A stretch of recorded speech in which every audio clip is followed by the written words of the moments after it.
vida. On va commencer. On va commencer par Proverbe chapitre 14, verset 33. Ce soir, on va parler vraiment de l'intelligence qui repose dans le cœur. Alors, on pourrait dire l'intelligence du cœur. Et s'il n'y a pas l'intelligence du cœur, quelle intelligence nous devons avoir? En effet, le Seigneur, il dit que nous devons l'aimer avec tout notre cœur. D'ailleurs, c'est le cœur de la Torah, c'est ça. Écoute Israël, tu aimeras l'Éternel de tout ton cœur, de toute ta pensée, voulant dire de toute ton intelligence. Voulant dire que l'intelligence du cœur que Dieu t'a donné, tu dois l'aimer ainsi. C'est pour ça que ce soir, nous parlons de ça. Amen. Amen.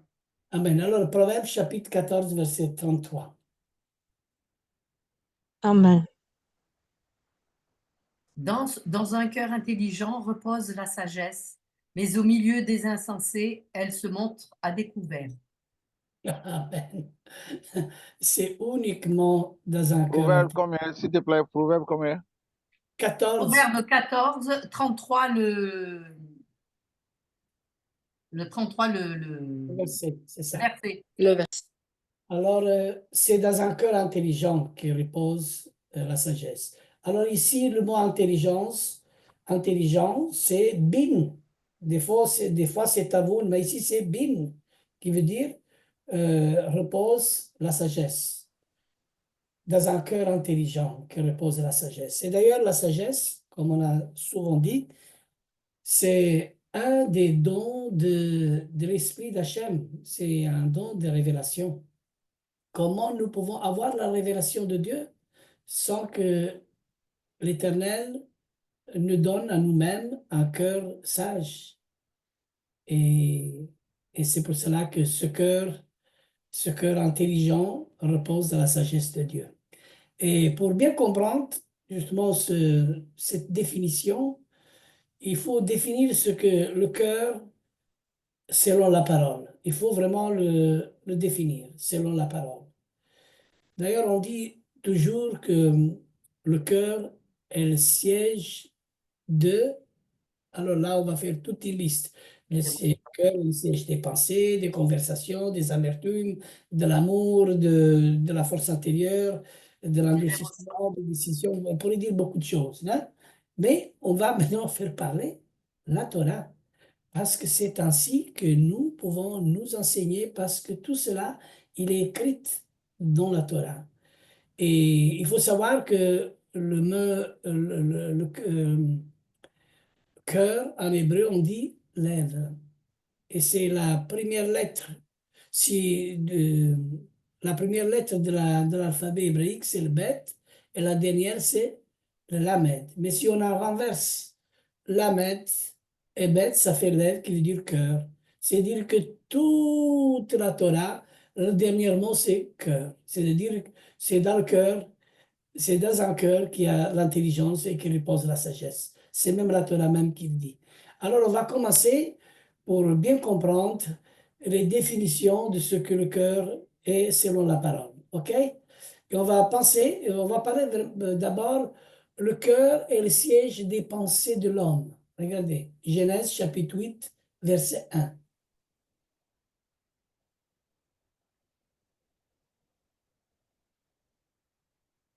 Genèse, comment tu as dit verset? Verset, verset 1, seulement le verset 1. Non, Genèse Chapitre 8. chapitre 8, verset 1. Dieu se souvient de Noé, de tous les animaux et de tout le bétail qui était avec lui dans l'arche. Et Dieu fit passer un vent sur la terre et les eaux s'apaisèrent. C'est ça que tu voulais que je dise? Oui, c'est ça qui j'ai comme passage, mais oui, oui, tu peux lire tout, tu peux lire tout. Les sources de l'abîme et les écluses des cieux furent Ok. fermées et la pluie ne tomba plus sur du ciel. Alors, Genèse chapitre 17, verset 17. Genèse 17, chapitre 17. Abraham tomba sur sa face, il rit et dit en son cœur, naîtra-t-il un fils à un homme de 100 ans? Et Sarah, âgée de 90 ans enfanterait-elle? Et Abraham dit à Dieu, oh, qu'Ismaël vive dans ta face. OK. Alors ici, ce sont tous des passages dans lesquels on peut faire le parallèle dans la pensée de l'homme et aussi dans les conversations que nous avons avec nous-mêmes. Et il y a beaucoup de passages, hein. Et on va lire encore un autre passage où le cœur est le siège des amertumes. Genèse chapitre 26, verset 35. Genèse 26, 35. Elles furent un sujet d'amertume pour le cœur d'Isaac et de Rebecca. OK. Répète. Et fut. Elles furent un sujet d'amertume pour le Oui. cœur d'Isaac et de Rebecca. OK. Vous voyez, même le cœur est le siège des amertumes. Mais il y a aussi de l'amour et de l'indifférence, de la haine, de la joie, de la tristesse, des sentiments en général. Et ici, il y a beaucoup de passages. Je vous donne les versets, mais on ne va pas les lire parce que sinon ça va être trop long aujourd'hui. OK? Alors, le siège de l'amour, c'est Genèse chapitre 33, verset 3, 34, verset 3. 34, 3. Attends, je vais le lire celui-là, le siège de l'amour. Son cœur s'attacha à Dina, fille de Jacob. Elle aima la jeune fille et sut parler à son cœur. OK. Alors, le siège de Il l'aima. ouais. Le siège de l'indifférence, Genèse 45, 26. Genèse. De la haine, Lévitique chapitre 19, verset 17. De la joie, Juge chapitre 18, verset 20. Lévitique combien? Excuse-moi, Lorenzo, ça va un peu vite. Lévitique combien? J'ai pas compris. Oui, chapitre 19, verset 17. Oui. Après, il y a, Juge. Chapitre 18, verset 20. après, il y a Juge chapitre 18, verset 20. Après, il y a le cœur et le siège de la tristesse. C'est 1 Samuel chapitre 1, verset 8. Et aussi Genèse chapitre 50, verset 21. Après, le cœur est le siège de la force intérieure ou de la faiblesse. C'est Genèse chapitre, chapitre 42, verset 28. Et Lévitique chapitre 26, 36. Avi, excusez-moi, tu vas un peu vite, hein, à mon avis. Oui, ça va vite. Parce qu'on est en train d'écrire. Donc, quand tu vas vite, on n'arrive pas. Dès qu'on finit d'écrire ça, on ne finit pas. Et puis, tu donnes notre nom, on n'arrive pas à tout Ah, OK. écrire. Lévitique, Lévitique, combien? Alors, Lévitique chapitre 26, verset 36. Ah, 36. ok, c'est bon. Ok, merci bien.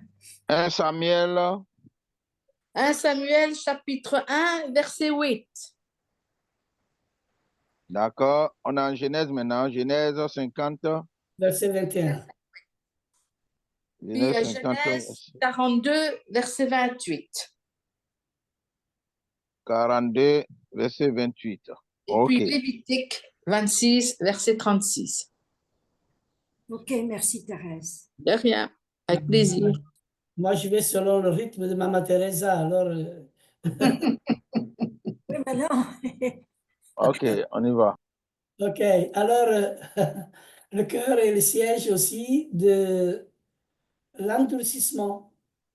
Exode, chapitre 4, verset 21.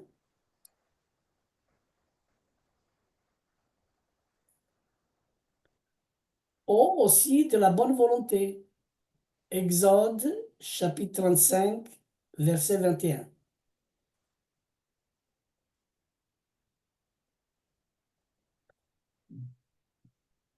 Alors, le cœur est aussi le siège des décisions que nous prenons. Ça, c'est important. Des décisions que nous prenons.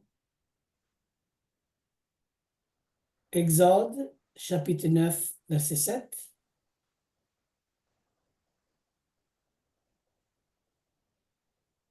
Deutéronome, chapitre 30, verset 17. Et après, le cœur est le siège des dispositions à obéir à Dieu. OK? La disposition d'obéir à Dieu, Exode chapitre 35, verset 5. Et le cœur est le siège des personnes que l'on porte. C'est Exode chapitre 28, verset 29. 28? 28, verset 29. 29. Alors, le cœur est le siège de la circoncision. Ça, c'est important aussi. C'est beau, ça. Lévitique, chapitre 26, verset 41. Et Deutéronome, chapitre 30, verset 6. Alors, le cœur est le siège de la mémoire. De la mémoire. Ça j'aime bien le lire. Deutéronome, chapitre 4, verset 9. Et aussi le verset 39, toujours dans le même chapitre. Le verset 4 et le verset 39 de Deutéronome. Deutéronome, alors dis le Deutéronome combien? Chapitre 4, verset 9 et verset 39. 9 et 39. Alors 9, attends que je trouve, voilà.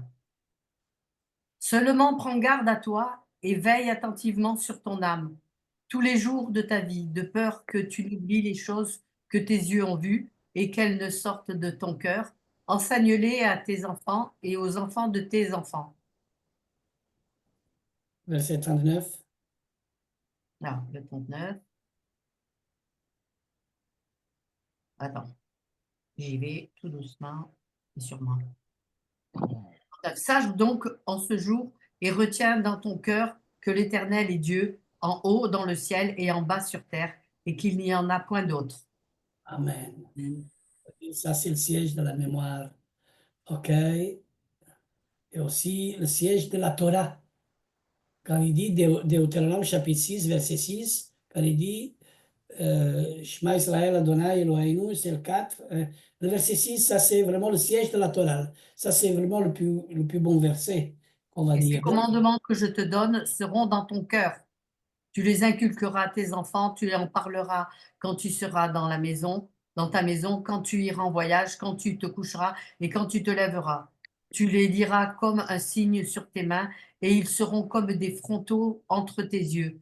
Tu les Amen. écriras sur les poteaux de ta maison et sur les portes. L'Éternel, ton Dieu, te fera entrer dans le pays qu'il a juré à tes pères, Abraham, Isaac et Jacob, de te donner. Tu posséderas de grandes et de bonnes villes et tu auras point bâti.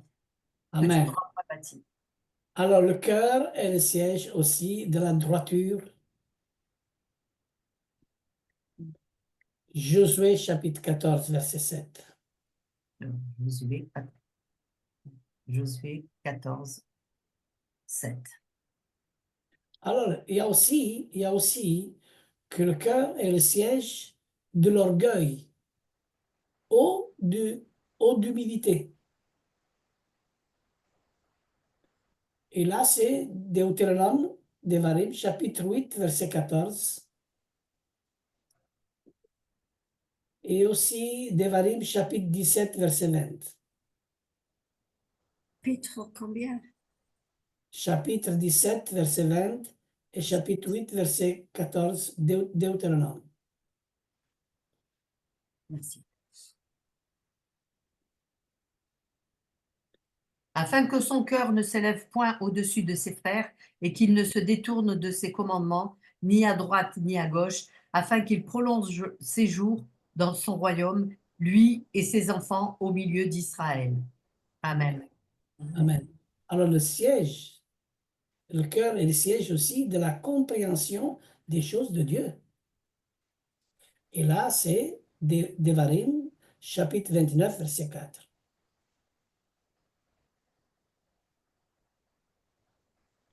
Mais jusqu'à ce jour, l'Éternel ne vous a pas donné un cœur pour comprendre, des yeux pour voir, des oreilles pour entendre. Ah, amen. Amen. Alors, ici, on a voulu écrire, je vous ai donné beaucoup de passages, vous les examinez aussi, vous les lisez, et là, vous voyez vraiment comment Dieu a fait le cœur de l'homme. Et quel est le siège du cœur de l'homme, hein? En relation avec la parole de Dieu. Le cœur peut être aussi pur ou souillé. C'est-à-dire, il y a les deux. Il peut être pur ou souillé. Il peut être aussi partagé. C'est pourquoi Hachem, Dieu, le réclame tout entier quand il dit tu aimeras l'Éternel, ton Dieu, de tout ton cœur, de toute ton âme et de toute ta force. Lui, Hachem, le réclame tout entier. Parce que des fois, comme je viens de dire, il peut être partagé, il peut être aussi souillé, mais il peut être aussi pur, hein? Mais on peut ouvrir son cœur aussi à une autre personne aussi, et lui donner accès à toute notre intimité. Regardez Juge chapitre 16, verset 18. Juge 16, 18. Délila, voyant qu'il lui avait ouvert tout son cœur, envoya appeler les princes des Philistins et leur fit dire, montez cette fois, car il m'a ouvert tout son cœur. Et les princes des Philistins montèrent vers elle et apportèrent l'argent dans leurs mains. Amen. Alors on peut ouvrir son cœur à une autre personne et lui donner accès à toute notre intimité. Ouais. Il faut faire très attention, vous comprenez? La Bible il nous met en garde de tout. La Bible il dit tout, c'est vraiment le code de tout. Il n'y a rien qui manque. C'est pour ça qu'il faut avoir le renouvellement de l'intelligence. Un renouvellement. Qu'est-ce que ça veut dire un renouvellement? Je vais vous donner un exemple, hein. Une alliance renouvelée. Souvent, on lit dans des traductions une nouvelle alliance, voulant dire que c'est l'ancienne est passée. Mais non, elle n'est pas passée, c'est l'ancienne. Elle est toujours là, l'alliance. L'alliance est renouvelée. Un exemple, moi, Lorenzo, j'étais avant, pas avec le Seigneur, mais le jour où j'ai accepté le Seigneur, je suis devenu une nouvelle créature. Et l'Esprit l'a fait à moi un renouvellement de l'intelligence pour accepter le Seigneur. Voyez? Mais je suis toujours le même Lorenzo. C'est-à-dire Lorenzo d'avant, on va dire qu'il est, il est là, mais il est changé. Il est renouvelé. Mais c'est toujours le même. Comme la terre va être toujours renouvelée. Il va y avoir une nouvelle terre, mais ça va être aussi de la terre. Est-ce que ça va être une autre terre? Mais Dieu va renouveler tout. Il va faire toutes choses nouvelles. Et quand il va faire toutes choses nouvelles, rien n'est impossible au Créateur, notre Dieu. Lui, il peut tout parce qu'il est le Tout-Puissant, omniscient et omniprésent. Il sait tout faire parce que il est Dieu. Alors, il faut avoir le renouvellement de l'intelligence. Il faut avoir maintenant une intelligence différente. J'ai beaucoup aimé Joël, quand il nous a parlé de la paracha Yitro, comment le rabbin il a parlé, c'est comme il y a eu un renouvellement de l'intelligence dans sa vie, de comprendre, il a compris qu'est-ce que ça veut dire aimer les parents, et c'est le cinquième commandement. C'est-à-dire, il y a quelque chose qui s'ouvre, c'est un renouvellement dans notre vie qui se fait par l'intelligence. Et il est écrit que le cœur de l'homme est tortueux et par-dessus de tout. Il est écrit. Jérémie, il dit dans chapitre 17, versets 9 et 10, prenez note de ça. Le cœur est tortueux par-dessus de tout et il est méchant. Qui peut le connaître? Qui peut le connaître, ce cœur? Alors la réponse est moi, l'Éternel. J'approuve le cœur, moi, j'approuve le cœur. Moi, je sonde les reins pour rendre à chacun selon ses voies et selon le fruit de ses œuvres. Alléluia. C'est Amen. l'Éternel, l'Éternel qui peut connaître notre cœur. Alléluia. Il est vraiment l'Éternel. Lui dit moi l'Éternel. Alléluia. Par conséquent, l'intelligence du cœur d'une personne qui n'a pas rencontré réellement l'Éternel est décevante, est vraiment décevante, car c'est une intelligence souvent intéressée qui s'adapte à l'état du cœur. Alors, ils s'adaptent. Comme aujourd'hui, on voit les personnes. Alors, si le cœur n'est pas pur, l'intelligence n'est pas non plus. Alors, si ces personnes ne sont pas pures, l'intelligence n'est pas pure. Alors, qu'est-ce qu'on peut faire avec ces personnes-là s'ils n'ont pas donné leur cœur à Dieu lui-même, Hachem? Qui est ce peuple qui connaît les lois de l'Éternel? Alors Israël, il a véritablement une mission importante, comme nous d'abord. Nous qui faisons partie d'Israël et nous qui sommes greffés sous la racine d'Israël, nous avons aussi une mission très importante. La mission d'Israël, c'est que Dieu, Hachem, l'a dit, tu vas être mon témoin, tu vas être témoin à faire connaître les commandements sur toute la terre, à faire connaître que je suis le seul Dieu unique et c'est Israël. Et ces commandements que je te donne, tu les garderas dans ton cœur. C'est grâce à ces commandements que tu rendras ton témoignage et toutes les nations vont reconnaître à travers ce peuple qui est le véritable Dieu. Et c'est un défi, c'est une bataille, c'est vraiment une guerre spirituelle pour celui qui met en pratique les commandements et pour ceux qui ne les met pas. Vous imaginez, même chez nous, au milieu de nous, dans tous les croyances de toutes les dénominations qui aujourd'hui observent les commandements de Dieu. Mais quand on voit toutes ces différences, mais non, après on commence à dire le Seigneur est bon, il nous aime. De toute façon, c'est bon parce que moi j'aime le Seigneur et, et l'important c'est vraiment de l'aimer, même que je vais à l'église le dimanche.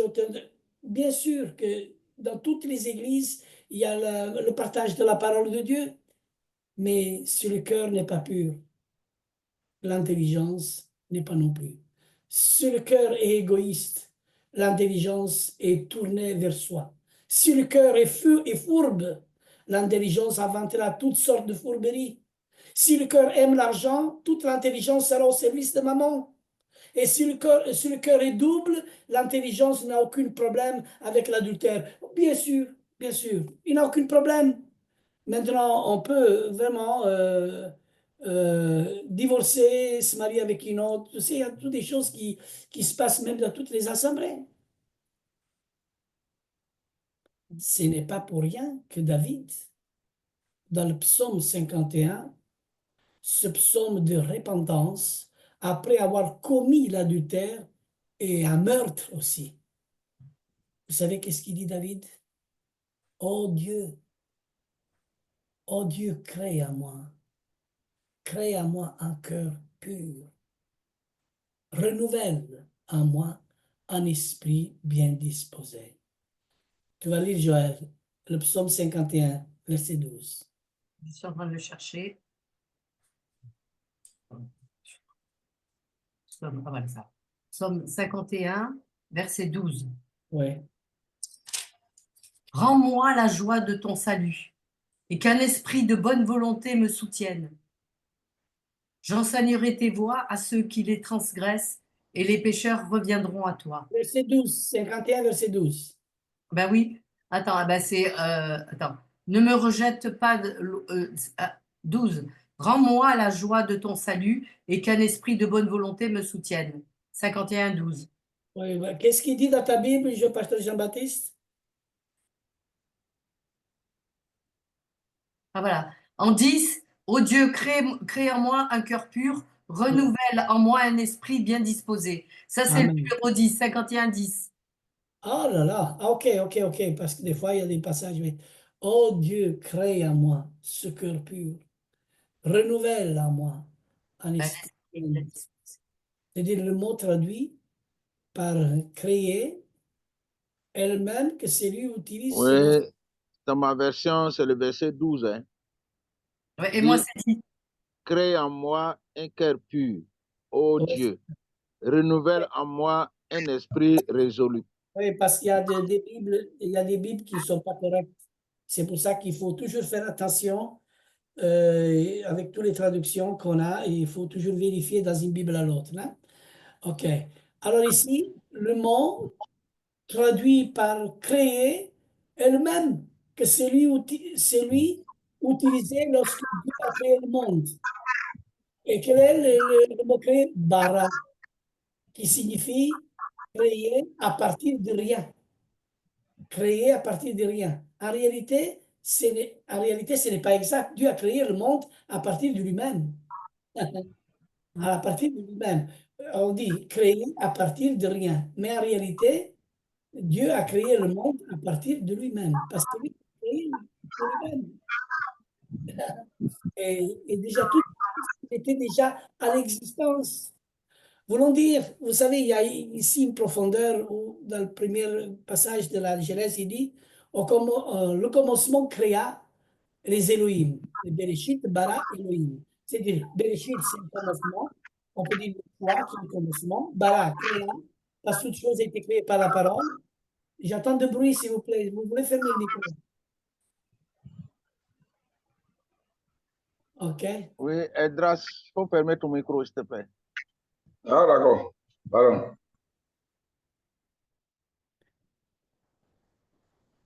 Ah, OK. Alors, Bereshit, bara. Bereshit veut dire le commencement. Bara, créa. Elohim, c'est le commencement qui créa les Elohim.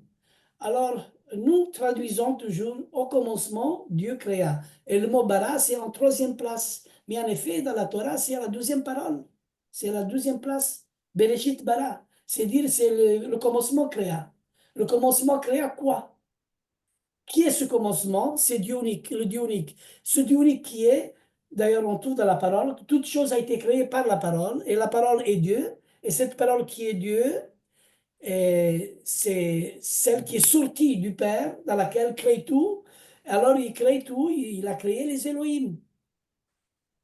Alors, et là, on rentre dans beaucoup de profondeur que même moi-même, je ne connais pas beaucoup assez. Et il faut vraiment voir un peu ce que les sages d'Israël ils disent de ce côté-là. OK? Alors ici, par conséquence, ici, David demande à l'Éternel de remplacer son cœur mauvais pour y mettre le sien. Il a dit, Seigneur, crée à moi un cœur pur. Voulons dire, remplace ce cœur mauvais que j'ai. Et mets-toi ton cœur. Donne-moi ton cœur, Seigneur. C'est pour ça que quand on prie, souvent on doit dire ça. Seigneur, mon cœur est mauvais. S'il te plaît, donne-moi ton cœur. Et quand le cœur de Dieu vient en nous, c'est comme ça qu'on peut l'aimer de tout notre cœur. C'est parce que c'est lui-même qui installe son cœur en nous. Vous comprenez? C'est là le secret. Il n'est pas écrit que l'opération se fait un jour ou dans une seconde. Hein? Elle est nécessairement progressive car nous sommes invités et y à participer. Et de quelle manière? En étudiant la Torah, en étudiant la parole et en l'appliquant dans notre vie. Il faut l'appliquer dans notre vie. Et d'ailleurs, la Bina ne s'achète pas, mais il faut la rechercher avec ardeur. Amen. Amen. Alléluia. Alors,